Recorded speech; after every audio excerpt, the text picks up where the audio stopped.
اب احتیاط دیکھیں، اگر آپ احتیاط کریں گے تو کریں گے کیا؟ پھر آپ دیکھیں گے اللہ کے حکم کو اور رسول کے عمل کو، اللہ کے حکم اور رسول کے عمل کو دیکھیں گے، اس طریقے سے آپ زندگی پھر گزاریں گے۔ اپنی مرضی اگر چھوڑیں گے تو اللہ کی مرضی لیں گے۔ اللہ کی مرضی قرآن ہے اور اس کا طریقہ رسول کا عمل ہے، اور حضور صلی اللہ علیہ وسلم فرمایا ہے کہ دو چیزیں میں تم میں چھوڑ کے جا رہا ہوں، اگر تم نے اس کو مضبوطی سے پکڑ لیا تو کبھی گمراہ نہیں ہوگے۔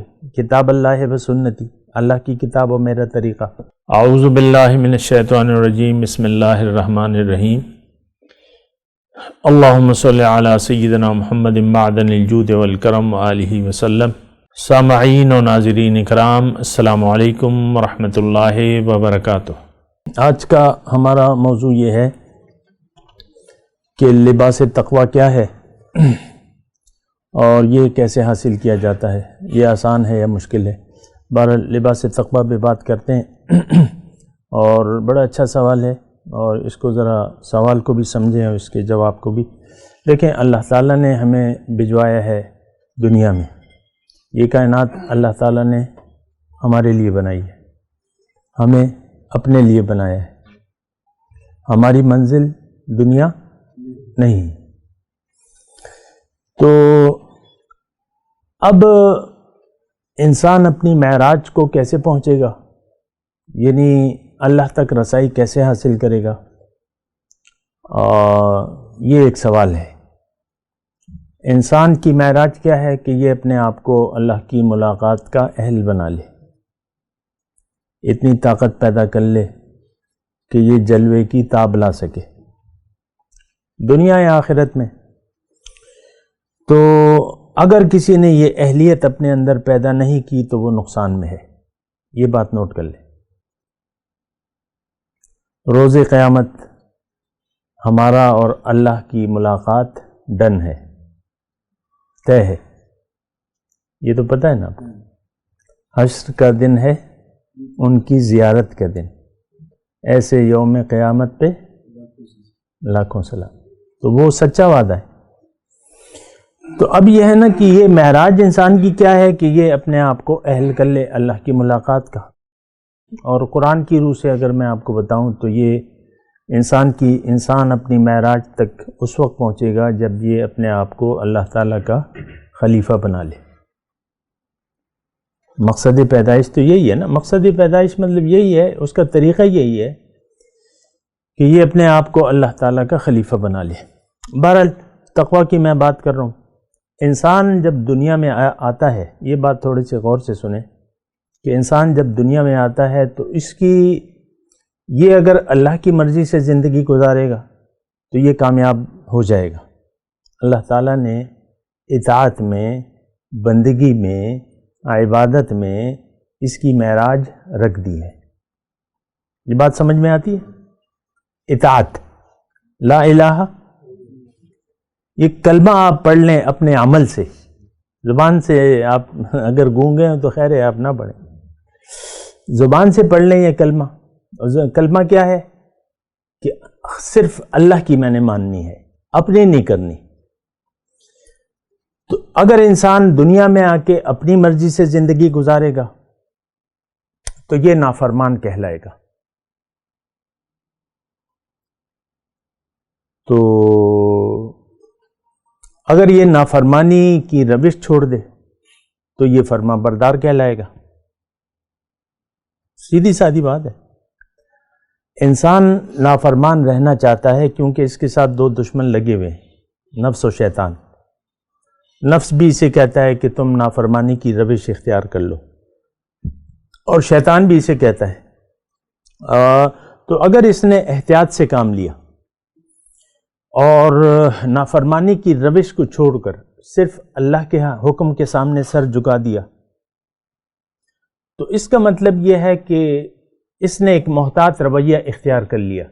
دیکھیں انسان خود مختار اللہ تعالیٰ نے پیدا کیا ہے، اور اس کا اختیار محدود ہے صرف زندگی گزارنے تک، باقی معاملوں میں یہ مجبور ہے، اکثر معاملوں میں یہ مجبور ہے، اپنی پیدائش میں، اپنی موت میں، اپنی بیماری میں، اپنی صحت میں، اپنا پیسہ مالدار ہونے میں، غریب ہونے میں، یہ مجبور ہے، لیکن اس کا اختیار صرف یہ ہے کہ اللہ تعالیٰ نے کہا ہے کہ تمہیں اجازت ہے کہ تم میری نافرمانی کر سکتے ہو، میرے اختیار ہے۔ اگر فرما برداری کا رویہ اختیار کرو گے تو میری تمہاری ملاقات ڈن ہے، ایک لحاظ سے دنیا میں بھی اور آخرت میں تو ہے۔ یہ بات نوٹ کر لیں۔ تو لباس تقوی کی میں بات کر رہا ہوں۔ تقوی کسے کہتے ہیں؟ احتیاط، محتاط، کوئی دوسرا اس کے لیے وہ نہیں ہے، احتیاط۔ آج کا مسلمان بے احتیاطی سے زندگی گزار رہا ہے، اپنی مرضی سے زندگی گزار رہا ہے۔ تو اب احتیاط دیکھیں، اگر آپ احتیاط کریں گے تو کریں گے کیا؟ پھر آپ دیکھیں گے اللہ کے حکم کو اور رسول کے عمل کو، اللہ کے حکم کو اور اللہ کے حکم اور رسول کے عمل کو دیکھیں گے، اس طریقے سے آپ زندگی پھر گزاریں گے۔ اپنی مرضی اگر چھوڑیں گے تو اللہ کی مرضی لیں گے، اللہ کی مرضی قرآن ہے اور اس کا طریقہ رسول کا عمل ہے۔ اور حضور صلی اللہ علیہ وسلم فرمایا ہے کہ دو چیزیں میں تم میں چھوڑ کے جا رہا ہوں، اگر تم نے اس کو مضبوطی سے پکڑ لیا تو کبھی گمراہ نہیں ہوگے، کتاب اللہ و سنتی، اللہ کی کتاب و میرا طریقہ۔ پھر اگر آپ نے دیکھیں، اس میں ایک بات اور بھی ہے، اگر آپ نے اطاعت کا رویہ اختیار کیا تب تو آپ جنتی ہیں، لیکن اگر آپ نے نافرمانی کا رویہ اختیار کر لیا تو جنت کی خوشبو بھی آپ نہیں پائیں گے ہمیشہ کے لیے۔ ابھی میں نے آپ کو وضاحت کی کہ ہم جو زندگی گزار رہے ہیں وہ گناہ نہیں ہے، وہ کیا ہے؟ بغاوت ہے، لا نسلم، نہیں مانتا میں۔ آپ دیکھ لیں، گناہ پر اصرار، نافرمانی پر، اصل میں یہ اللہ کی زندگی کو اللہ کی مرضی سے گزارنا، اس کو خارج از دین سمجھتے ہیں ہم۔ 5 وقت کی نماز پڑھیں گے، مٹھی بھر داڑھی ہوگی، جبہ پہنا ہوگا، پگڑی باندھی ہوگی، اپنی مرضی سے زندگی گزار رہا ہوگا، گھر میں جائے گا بیوی سے بدتمیزی سے بات کرے گا، یا بیگم جو ہے تمیز کا دامن چھوڑ دے گی۔ ہم اپنی مرضی سے زندگی گزار رہے ہیں۔ تو میں آپ کو صرف یہ بات کہہ رہا ہوں، تقویٰ کیا ہے؟ احتیاط۔ اور احتیاط کیا ہے کہ زندگی آپ اللہ کی مرضی سے گزاریں، کہیں ایسا نہ ہو جائے کہ رب کی نافرمانی ہو جائے، رب ناراض ہو جائے۔ اور رب کی رضا تو بڑی چیز ہے نا، وَرِضْوَانٌ مِّنَ اللَّهِ اکبر، اللہ کی رضا بڑی چیز ہے، دنیا میں آخرت میں۔ تو احتیاط، اب احتیاط کیسے پیدا ہوگی؟ جب آپ کی منزل اللہ ہوگی اور آپ بنا لیں گے اور اس میں سیریس ہوں گے، تب آپ محتاط ہو جائیں گے، اور پھر وہ دروازے تلاش کرنے لگیں گے جس سے رب راضی ہوتا ہے، وہ طریقہ کار اپنانے لگیں گے، اور جو رب کی ناراضگی کے کام ہیں اس کو آپ چھوڑ دیں گے۔ حضور صلی اللہ علیہ وسلم فرماتے ہیں کہ انسان کے اسلام کی خوبی یہ ہے کہ یہ وہ کام چھوڑ دے جس کا کوئی مقصد نہ ہو، یعنی فضول کاموں کو آپ کو چھوڑنا ہوگا، اور یعنی جو ضرورت کے کام ہیں وہ کرنے ہوں گے۔ زندگی ایک امتحان ہے، امتحان میں اگر آپ پرچہ لکھنے سے غافل ہو جائیں تو پھر کیا ہوگا؟ یہ تو کمرہ امتحان ہے نا۔ تو یہ دیکھیں، احتیاط ہے، لباس تقوی۔ لباس تقوی کیسے؟ اب بعض لوگوں کے لیے تو تقوی اختیار کرنا کار دارت، نہیں بھائی یہ نہیں ہو سکتا۔ اکثر لوگ کہتے ہیں دین پر پورا عمل، حضور کی پوری اتباع، یہ تو نہیں ہو سکتا۔ ہاں آپ اپنی مرضی کریں گے، کچھ کریں گے کچھ نہیں کریں گے، جو کریں گے وہ بھی اپنی مرضی سے کریں گے۔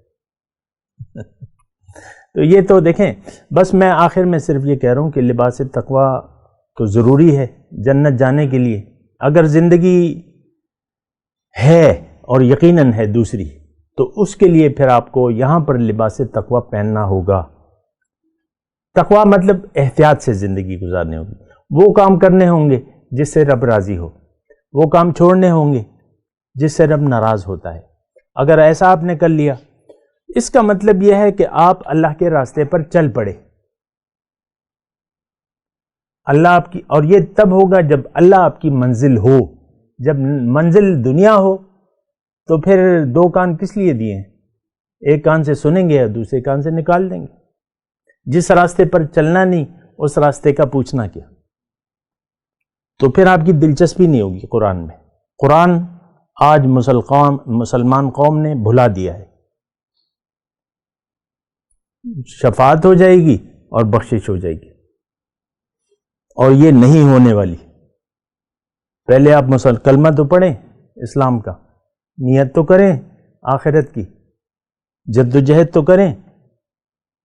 وَمَنْ أَرَادَ الْآخِرَةَ وَسَعَى لَهَا سَعْيَهَا فَأُولَئِكَ كَانَ سَعْيُهُمْ مَشْكُورًا، جنہوں نے ارادہ کیا آخرت کا اور پھر اس کے لیے اس کے مناسب کوشش بھی کی، ان لوگوں کی کوشش کو میں قبول کروں گا۔ اصل میں یہ دین ساری آپ دیکھ لیں نا، ہماری خواہشات ہیں، ہمارے گمان ہیں ایسا ہوگا۔ ہر شخص علامہ و مفتی بنا پھرتا ہے، دین کا اس نے خود فیصلہ کر لیا ہے کہ ایسا ہوگا، ایسا کرنا ہوگا۔ رسول تم نے شفاعت کرنی ہوگی، اللہ تم نے بخشش کرنی ہوگی۔ آپ نے اکثر دیکھا ہوگا، اے اللہ بلا حساب کتاب مجھے بخش دے۔ بڑے بڑے علماء کو میں نے دیکھا ہے، بھئی تمہیں اگر بخشتا ہے تو رام چند کو کیوں نہیں بخشے گا؟ تمہارے اور اس میں فرق کیا ہے؟ وہ زبان سے انکار کرتا ہے کلمے کا اور تم عمل سے کرتے ہو۔ رام چند میں اور تم میں فرق کیا ہے؟ وہ زبان سے انکار کرتا ہے، تم اپنے عمل سے انکاری ہو اور اس پر قائم ہو۔ وآخر دعوانا ان الحمدللہ رب العالمین۔ مولاي صل وسلم دائما ابدا على حبيبك خير الخلق كلهم